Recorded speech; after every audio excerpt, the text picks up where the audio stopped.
Ready. Okay, everybody, we're on chapter 15. As you can see, Mr. Chen's wearing completely different clothes, so obviously must mean it's a different day, okay? And the hat's on backwards today, so. Anyways, chapter 15. So Bud feels like he's home right now, and I gave you the challenge of trying to take inspiration from Bud's journey and from, so now he's finally found his home. So let's see what happens in chapter 15, okay? Now, Bud, Miss Thomas said, this is what we call Grand Calloway Station. She parked the car in front of a big house and got out, so I grabbed my suitcase from the back seat and jumped out too. Even though I was still real embarrassed and quiet about all the crying I'd just been doing at the Sweet Pea, I knew I was going to have to start talking sooner or later, so I asked her, how come this house has got a name, ma'am? She said, Mr. Calloway said a long time ago that there were so many different people in and out of here at so many different hours of the day and night that it reminded him of that train station in New York City, Grand Central Station. The name kind of stuck. As soon as we got inside, Miss Thomas said, I'll show you around the place tomorrow. Tonight it's late and we're all pretty tired, so I'll take you right up to where you're going to be sleeping. I followed her up a suitcase and we walked down a hall. Miss Thomas opened the door and we went in. On one side there was a bed and a window with some curtains, and on the other side were two little doors.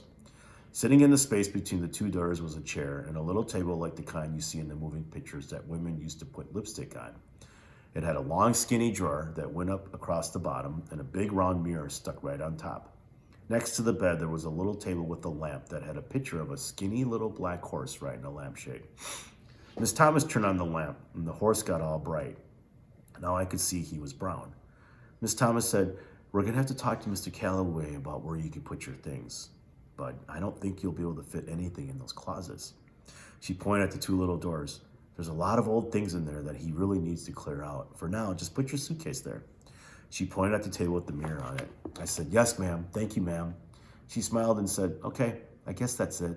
The first door in the hall on the left is my room. The second door is Mr. Calloway's, and the door on the right is the bathroom. Do you think you'll be all right?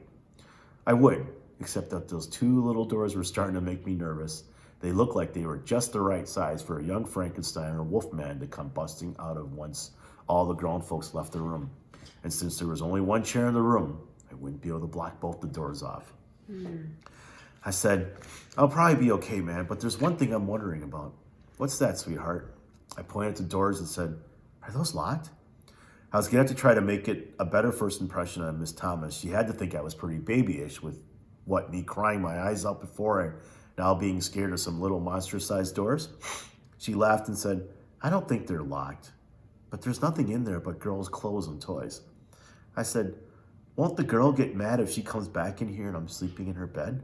Miss Thomas waited a second like she had to think. She finally said, no, Bud, I don't think you have to worry about that. She's gone. Uh-oh. That was two things to get nervous about in one sentence.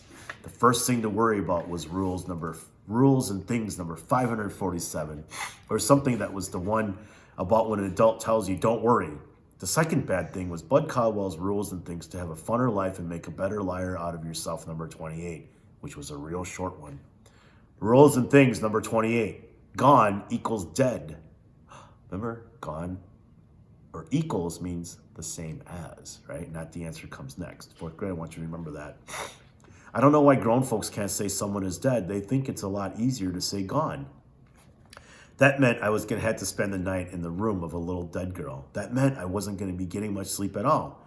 I could jam the chair up against the one doorknob, and I'd have to scooch the table with the mirror over up against the other one. I don't buy it when people tell you that closets are the only way a ghost or monster can get into your room. Shucks, I bet you they got ways to come up from under your bed, or if they want to get at you real bad, I bet they can even slide out of a drawer that you think is shut good and tight. Miss Thomas said, I'll see you in the morning.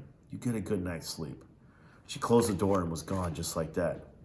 Before you could say Jack Robinson, I had the chair jammed up underneath the one doorknob and was trying to figure out the best way to push the dresser thing when I heard some loud voices coming from out in the hall. It was Herman E. Calloway and Miss Thomas going at each other pretty good. They argued back and forth, so I sat on the bed and put my suitcase in my lap, hoping that Mr. Calloway would win the argument and that they'd give me some other place to sleep. I can never get why grown folks will put a kid all alone in the bedroom at night. It's just like they give the ghost a treasure map, and instead of there being a big pot of gold where X marks the spot, there's some poor kid that's sound asleep. The door banged open and Herman E. Calloway stood there huffing and puffing like the big bad wolf. Only with his belly, it looked like he'd already eaten the 3 little pigs. I wasn't too worried because I could see the toes of Miss Thomas's shoe in the doorway. Herman E. Calloway looked at me sitting on the bed and rushed over to the little closet door. With one mighty huff, he swiped the ghost-blocking chair away and stuck the key in the lock. Then he stomped over to the other closet door and locked it too. He kind of whispered to Miss Thomas so Miss Thomas can hear. "You've got the rest of them fooled, but not me. There's something about you that I don't like. I'm gonna find out what your game is, and believe me, scamp, you're going back where you belong." He stuck the key back in his pants pocket, walked out of the room, and slammed the door. The door wasn't even done shaking from being slammed so hard when it opened again. Herman E. Calloway pointed a finger at me and said, "And you better not doing any snooping around this room or anywhere else in this house. I know where every single thing belongs, and I can tell right away when something's missing. I've got little secret bells all over everything, and when something's stolen, the bell goes off, and only I can hear it. So watch your step." The poor door got slammed again.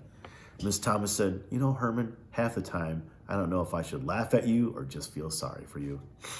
What Herman E. Calloway said reminded me of what they used to tell us when they take kids from the home to the YMCA to go swimming.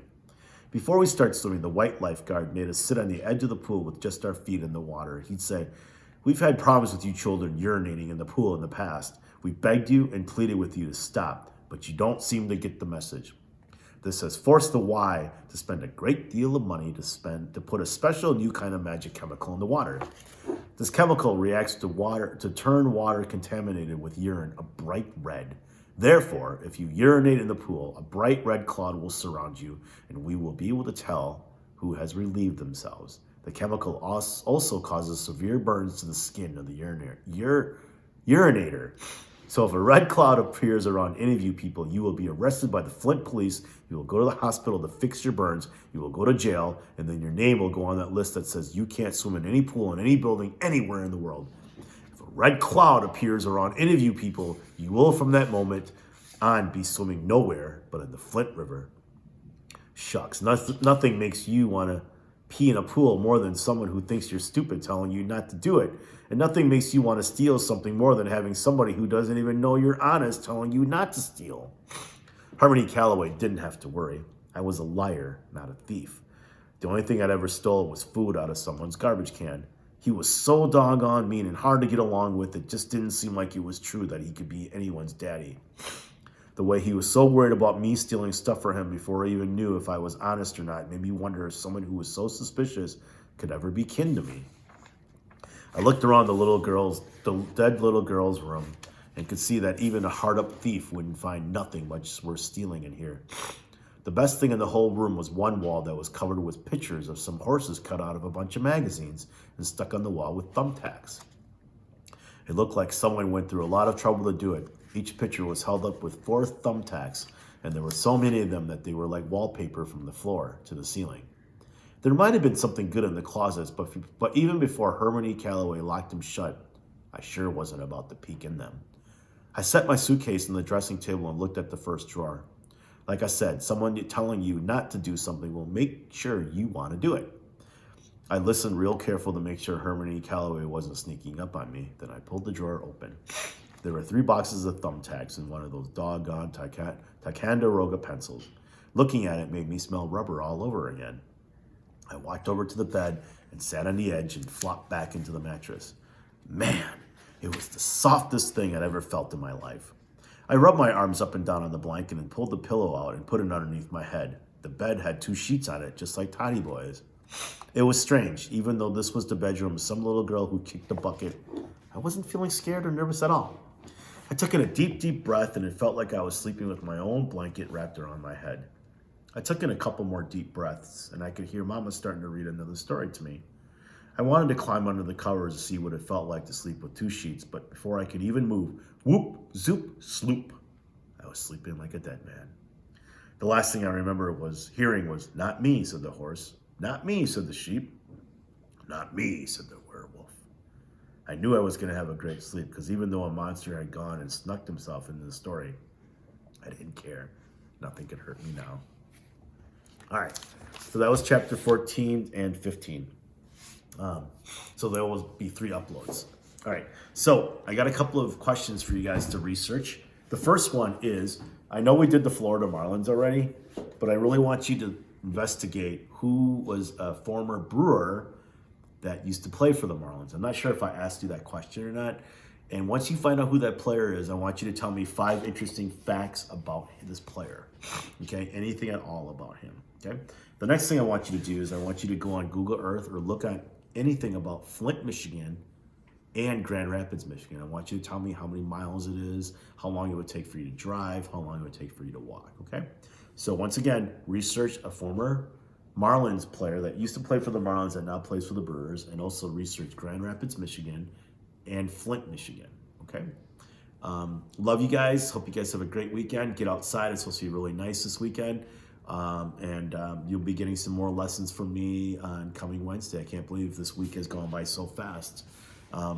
Miss you guys really much. Talk to you guys soon. Bye.